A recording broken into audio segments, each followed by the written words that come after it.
When you think of a narcissist, you often picture grandiosity, loud boasts, and overt charm. But what about the one who stays in the shadows? The one who seems shy, reserved, even self-effacing? They can be the most dangerous of all. Carl Jung's insights into the shadow, the inferior function, and the introverted persona reveal why their quiet nature hides a profound and often insidious toxicity. You might have been drawn to them precisely because they seemed different. No loud demands, no arrogant displays. Instead, a quiet intensity. Perhaps they seemed wounded, in need of your empathy, or perhaps they were intellectually brilliant, drawing you in with their profound insights. They listened attentively, seemingly understanding you on a deep level, making you feel uniquely seen. But over time, a subtle disquiet began to settle in. Your conversations felt strangely one-sided, always circling back to their inner world, their problems, their brilliance. Your needs, your feelings seemed to vanish into the background. Your attempts to express dissent were met not with explosive rage, but with cold withdrawal, subtle guilt-tripping, or baffling confusion that made you doubt your own perceptions. You found yourself constantly performing, trying to get a positive reaction from them, only to be met with a subtle sigh, a dismissive glance, or a backhanded compliment that left you feeling worthless. Their quietness became a weapon, a silent judgment that made you feel inadequate, always falling short.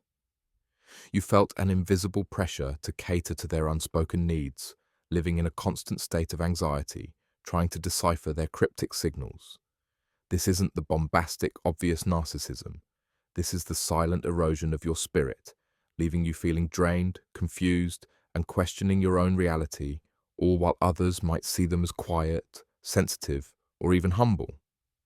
Why is the quiet narcissist so dangerous? Carl Jung's concepts of the introverted persona, the shadow subtlety, and the inferior function provide chilling clarity. Firstly, the introverted persona. Most people understand the persona as a social mask.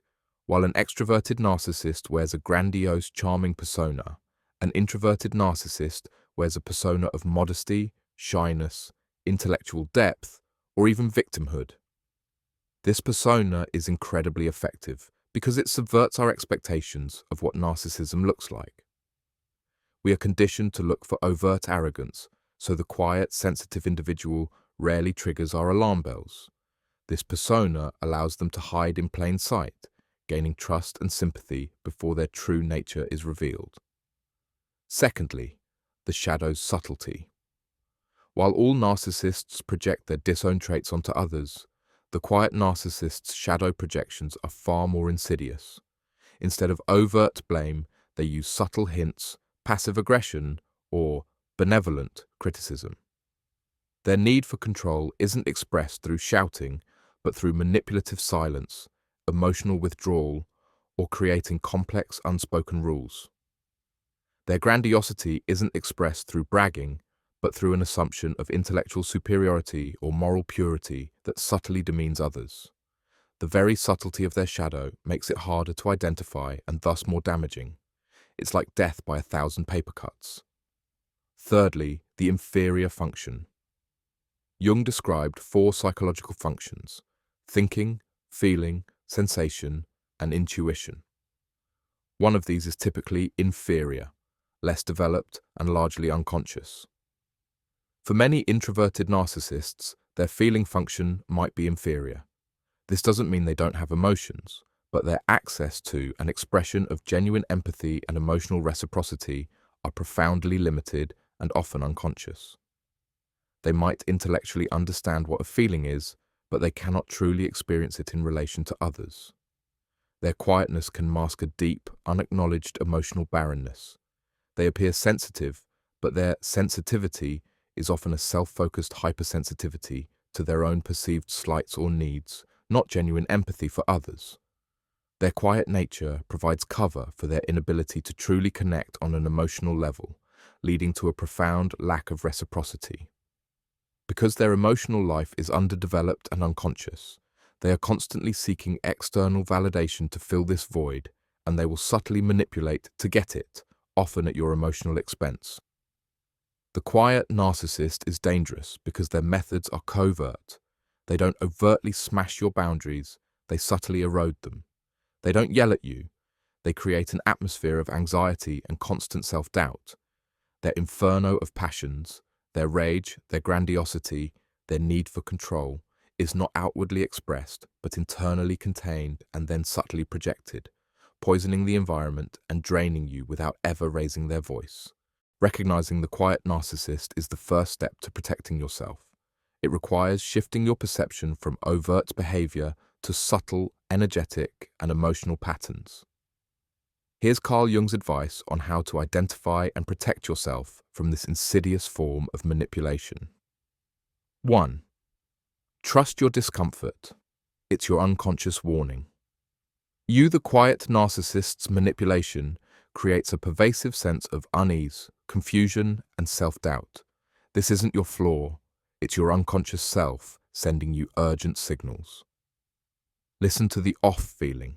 If something feels off or wrong, even when you can't articulate why, pay attention. Your intuition is picking up on their subtle shadow. Journal your interactions.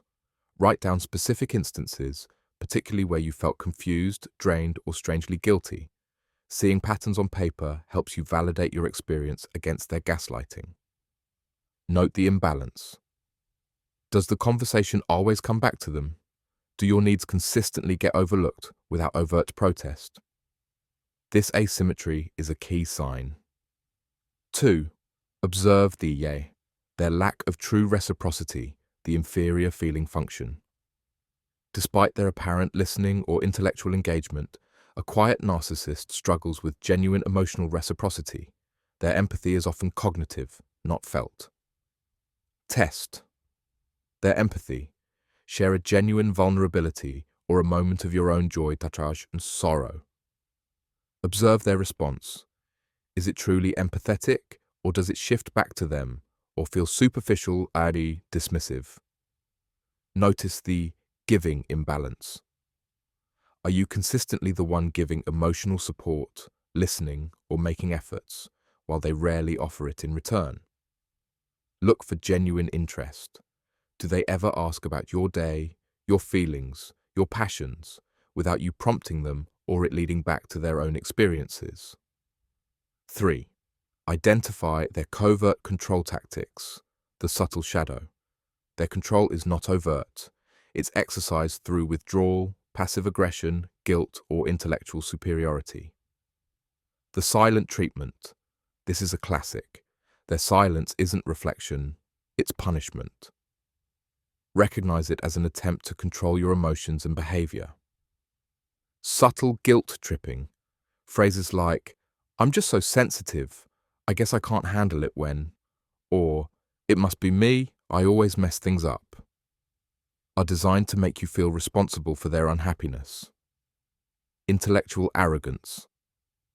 They might subtly belittle your ideas, dismiss your feelings as illogical, or use complex language to make you feel unintelligent, all to maintain their perceived superiority. 4. Prioritize your inner validation beyond their introverted persona. They rely on your need for external validation. When you find your worth within, their power over you diminishes. Self-reflection and affirmation. Actively remind yourself of your worth, your strengths, and your truth. Do not let their subtle judgments define you. Seek outside perspectives. Talk to trusted friends, family, or a therapist who can offer an objective view and validate your experiences. Set firm, non-negotiable boundaries. Because their tactics are subtle, your boundaries need to be even clearer. I will not discuss this when you use silence as a weapon. I will not accept blame for your feelings. 5. Understand. Their hidden inferno. This is not your burden. Their quietness hides a profound inner turmoil, their unacknowledged neediness, grandiosity, and rage. But this is their inferno, not yours to extinguish. Do not try to fix them. They are not seeking healing, they are seeking control. Your empathy is wasted on trying to rescue them from their own unintegrated shadow. Recognize the projection. When they subtly accuse you, understand they are showing you their own unowned parts. Choose your peace. Your primary responsibility is to protect your own psychological and emotional well-being. Detachment is not a punishment for them, it is self-preservation for you. By becoming attuned to these subtle signals and consciously protecting your inner space, you dismantle the quiet narcissist's power. You expose their hidden tactics and reclaim your sense of reality. Dealing with a quiet narcissist forces you into a profound process of individuation. Jung believed that confronting our inferno of passions, both our own and those projected onto us, is essential for growth. This insidious dynamic forces you to develop incredible discernment, to trust your intuition, and to build an unshakable inner core. It compels you to differentiate between genuine connection and subtle manipulation, to value your own truth above external validation, and to cultivate a robust sense of self-worth that is independent of anyone else's approval. The quiet narcissist, in their own way, becomes an unwitting catalyst for your deeper psychological awakening. They push you to make the unconscious conscious, to see the hidden dynamics at play, and to finally claim your power. You emerge from this experience not broken, but profoundly strengthened, with a sharpened intuition and a solidified sense of self. You are no longer susceptible to the hidden inferno of others, because you've learned to navigate your own inner fire.